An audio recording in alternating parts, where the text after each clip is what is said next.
Previously on the story, Sheng Jiaoyue, fearful of Crown Prince Wei Jing, was forced to accompany him in a game of chess.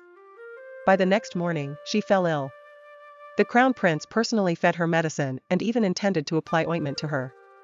Will the secret of Sheng Jiaoyue disguising herself as a man be discovered by the Crown Prince? Let's continue to listen to the exciting developments. Chapter 7. The young man's face was as pale as paper. The flickering candlelight danced on his face that was paler than jade. The bright orange light of the fire was reflected in his jet-black pupils. His usually calm eyes were now full of panic and fear. The sick person looked even more fragile. Sheng Jiaoyue's fingers tightly clutched the front of her robe. Her neatly trimmed fingernails were digging hard into the buttons, fearing that the man would come forward to take off her clothes. Her short breaths gradually calmed down. Your Highness, the injury on my lower back is almost healed. The Crown Prince had a cold expression. The chilly morning light by the window shone on his side face. His jaw was sharp, and his eyes and eyebrows were cold. The man's rough thumb was pinching the medicine bottle. His eyes gradually darkened, and the upward curve of his mouth also gave off a menacing chill.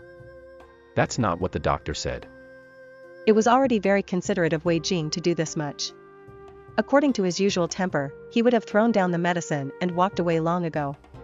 Sheng Jiaoyue would never lift her clothes to let the Crown Prince apply the medicine on her. Her long black eyelashes trembled slightly, and her clear eyes were filled with a charming glow without her even realizing it. It's really nothing serious. Your Highness doesn't need to worry. Since she had said so, if Wei Jing continued to insist, it would seem like he was forcing her. He already had a lot of displeasure in his heart.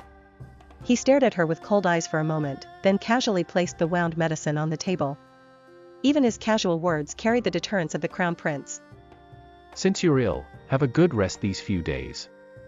Sheng Jiaoyue's tensed back relaxed a little, and the fear she had been feeling gradually dissipated.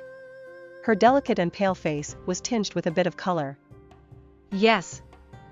The young monk had already decocted the medicinal soup for dispelling wind cold. The pitch-black and boiling hot medicine in the bowl was steaming. Just smelling the medicine made one feel bitter. Sheng Jiaoyue involuntarily furrowed her delicate eyebrows.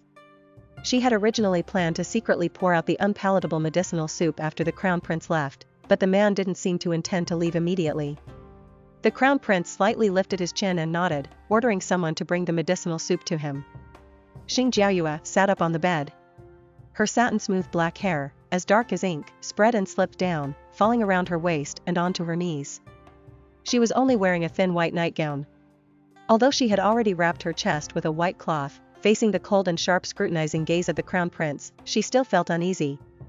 She stretched out her hand. Half of her wrist exposed from the wide sleeve was slender, white, and frail. Her fair and delicate thumb grasped the edge of the bowl. Her glittering red lips pressed against the rim of the bowl. With a bitter face, she closed her eyes and gulped down nearly half of the medicinal soup in one breath. The bitter taste spread from the tip of her tongue to the back of her head. She felt like vomiting it out because of the bitterness, but had to hold it back.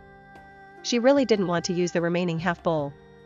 But when she glanced up and caught sight of the cold look the Crown Prince gave her, she reluctantly forced it down her throat again. At home, I always need to be coaxed when taking medicine.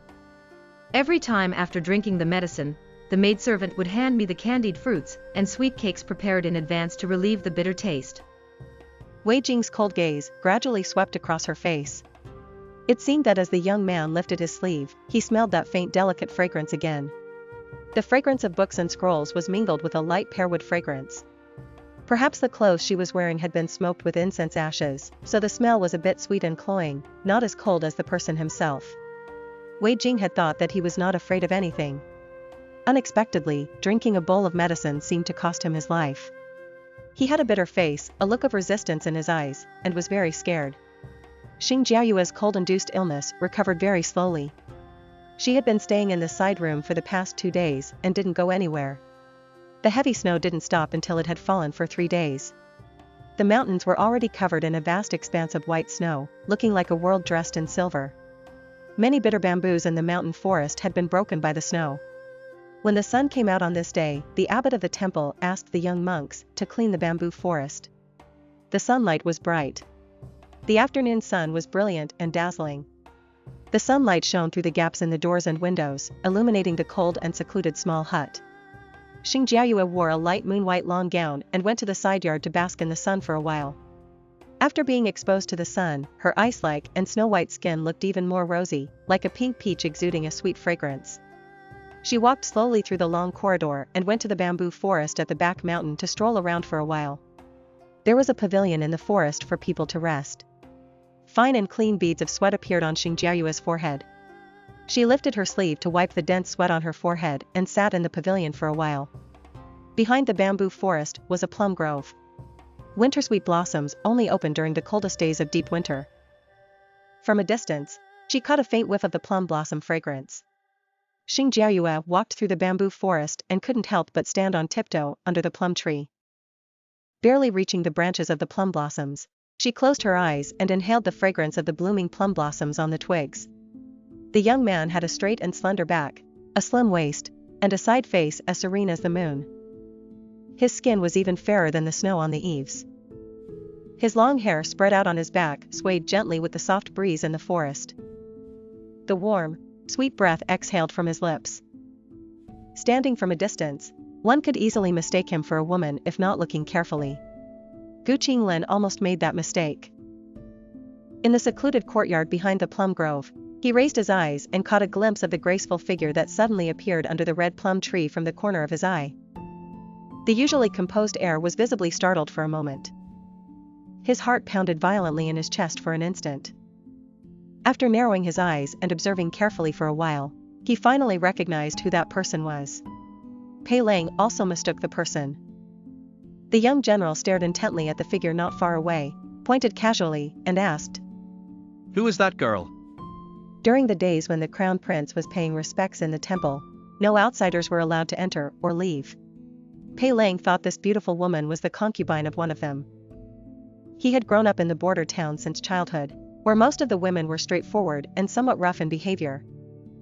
The young general had really never seen such a beautiful and gentle young girl before, so it was quite a novelty for him. In an instant, his thoughts wandered far. His crown prince cousin wasn't fond of beautiful women, nor was he lacking in beautiful and favored concubines. If he were to ask for this person, it probably wouldn't be difficult. Wei Jing's gaze followed the direction he pointed. After a few seconds of silence, a mocking and cold smile slowly spread across his thin lips. He said, "He's no girl." Pei Lang was puzzled. Gu Qinglin came to his senses, feeling quite annoyed. With a gloomy expression on his handsome face, he said, "Young general, you've mistaken the person. That's the young master of the Sheng family." Pei Lang chewed on these words repeatedly. He asked, "The young master of the Sheng family?" "Yes." Pei Lang was no stranger to the Sheng family. The eldest master of the Sheng family was the cousin of concubine Zhang.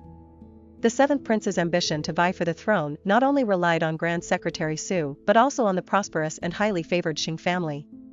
It turned out that this good-looking young man was the one sent by the Sheng family into the palace to monitor and curry favor with his crown prince cousin. Such a sissy, without any manliness at all. He placed his hand on the hilt of the long sword at his waist and said casually, "I could break his neck with one hand."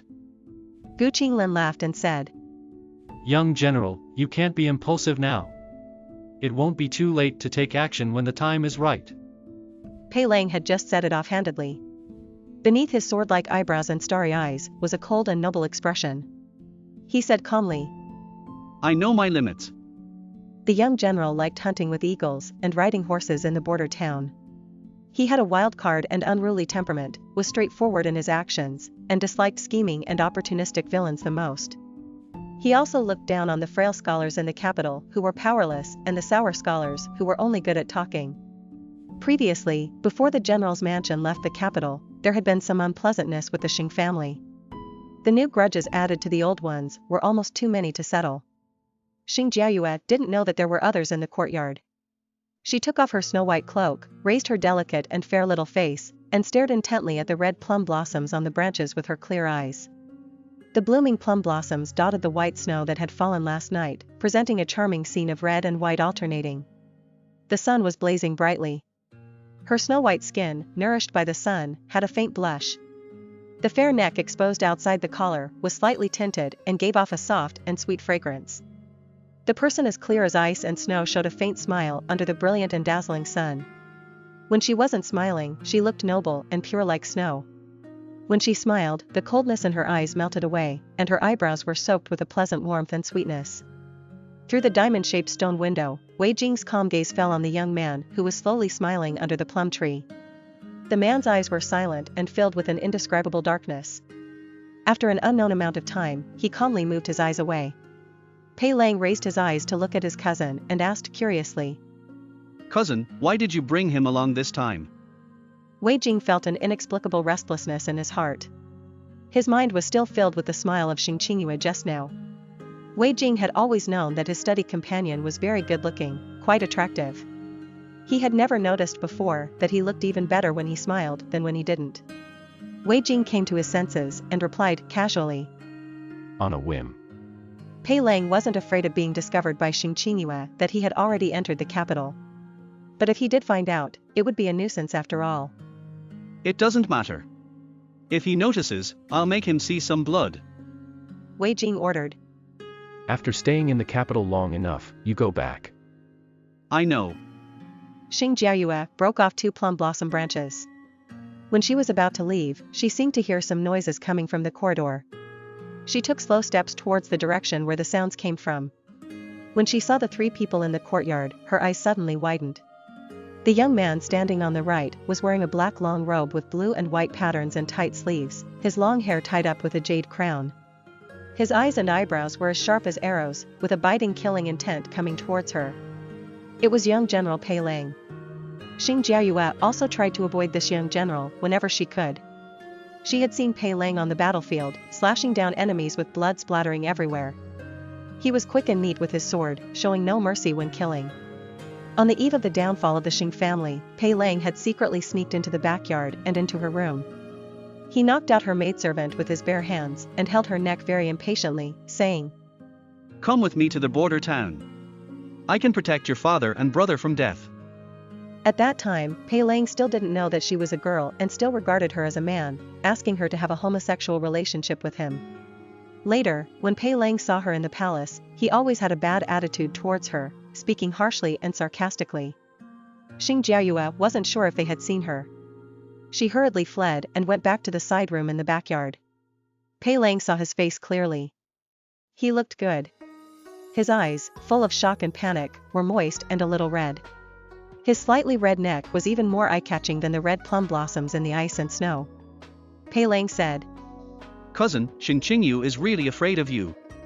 He looked as if he had been seen a ghost when he saw them, thinking that they hadn't seen him. Wei Jing raised his hand. His long and distinct thumb slowly turned the jade thumb ring. Thinking of the figure of the young man scurrying away in panic, he chuckled. Indeed, Sheng Jiaoyue had been acting strangely these days. Whether he was really avoiding him or playing hard to get and deliberately putting on an act with him, Wei Jing had plenty of time to figure it out. Preview of the next chapter. Sheng Jiaoyue is experiencing severe abdominal pain due to her period but maintains a composed facade in front of the Crown Prince. She is then forced to share a carriage ride with him. What will happen next, and what will make Sheng Jiaoyue blush with embarrassment? Stay tuned. Don't forget to like and subscribe for more exciting content coming soon.